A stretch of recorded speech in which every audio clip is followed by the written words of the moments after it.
Good morning, everyone.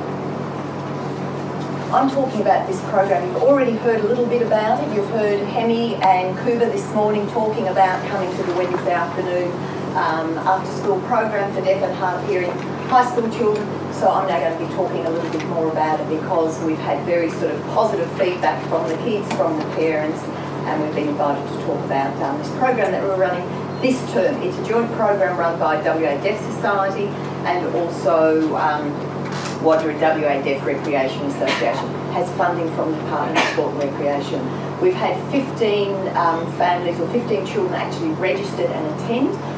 We have a couple of other families that registered that haven't attended and a couple of other kids that were keen to come but we never had the paperwork. So we've had this cohort of 15, all ages from years 7 to years 12, all different modes of communication and different issues. So anyway, that's that. So who are we?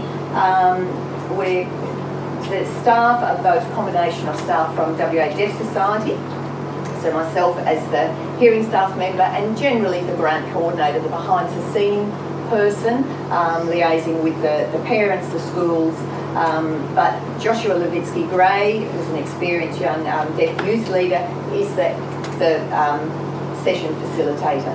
And he's supported by our WADRA volunteers. So either 2 or now we're getting 3 different volunteers each week who instruct the different sports, and they're also the important deaf mentors and role models.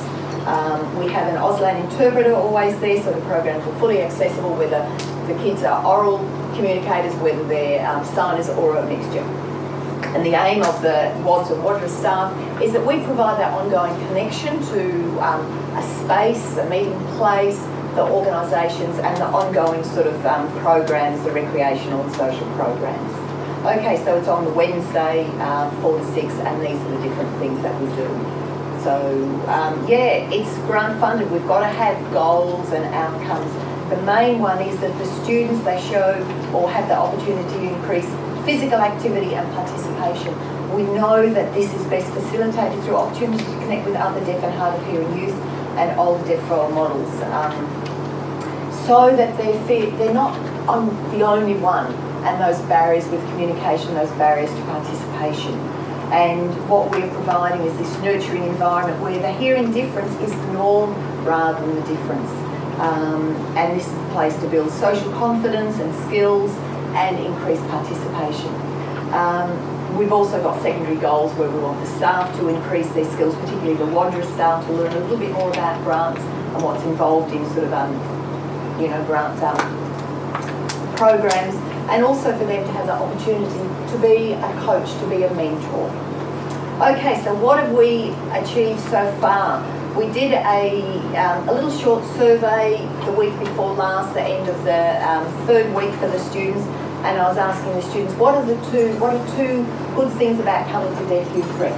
Overwhelmingly, it was, as you've heard the students say already, meeting other deaf and hard of hearing people. Not just students, but also those adult role models. It's them being able to make new friends with other deaf and hard of hearing people. It's about being able to play sport, it's about learning new skills, but within this, very sort of safe and supported environment that we're providing. As one of the students said, it's taking away that sense of isolation of being or having been the only deaf student at school. It's, provides that important connection both within school for the families and beyond school. Okay, so some other achievements. Please have a look at here. You heard Hemi sort of talk about his table tennis match. He really enjoyed it and he was the winner. He beat Phoebe. There we are. You can see the ball there. Literally, here we are. Wimbledon, here we are. This situation provides the students with that chance to shine, for some to shine, for others it's just having a go. We've had some students that sit back, it's just having a go. It's a really important thing for them. They know that they've got that confidence where they're not the only one that's different. And these have actually come from the hearing students, so really interesting. The other thing is for our WADRA mentors, experienced and new mentors coming in saying, hey, I want to be involved too. I know that I've got skills that I can pass on and I value the opportunity to be able to support the next generation of deaf young deaf, people. So it's not just supporting the deaf community that exists already, it's being able to introduce and nurture the next generation of deaf. And that's really, really important. So, okay, what is the message? Take-home message from this is it's a great, absolutely fabulous program. It's grant funded. We know also that what we're wanting to do is enable our deaf and hard of hearing young people to be able to connect to mainstream sporting events in their communities, with their brothers and sisters, with their neighbours, with family and friends. What they need is to, if they're depending on sort of sign language, but even those ones that maybe have cochlear implants and have other issues but know some sign, is to be able to access interpreters. And so we're working ourselves, but also with Department of Sport and Rec. They're looking at options to support funding for interpreters, also through the NDIS having interpreters. So the take-home message is, parents, if your child is not already registered with Disability